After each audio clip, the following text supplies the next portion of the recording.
Biden under pressure to respond to escalating attacks on U.S. troops in Iraq and Syria.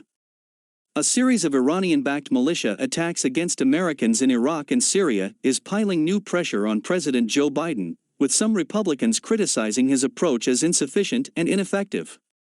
U.S. troops and diplomats in Iraq and Syria were targeted in 6 rocket and drone attacks this week alone, including when at least 14 rockets hit a base in Iraq on Wednesday, injuring 2 U.S. service members. The development is the latest in an escalating back-and-forth between the U.S. and Iranian-backed militia groups, which have stepped up attacks on U.S. troops in recent months despite Biden's stated goal of deterrence through retaliatory airstrikes. The conflict is once again testing Biden's resolve to pivot away from America's decades of war in the Middle East so his administration can focus on ending the pandemic and navigating adversarial relations with Russia and China. And it could threaten Congress's work this year on scaling back the president's authority to strike in the region.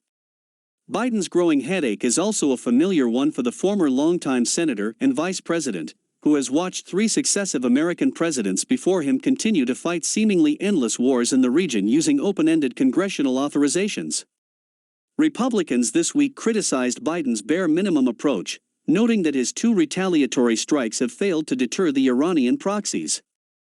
Iran-backed militias' continued assault on U.S. personnel in Iraq cannot be tolerated, Oklahoma Senator Jim Inhofe, the top Republican on the Senate Armed Services Committee, said in a statement to Politico.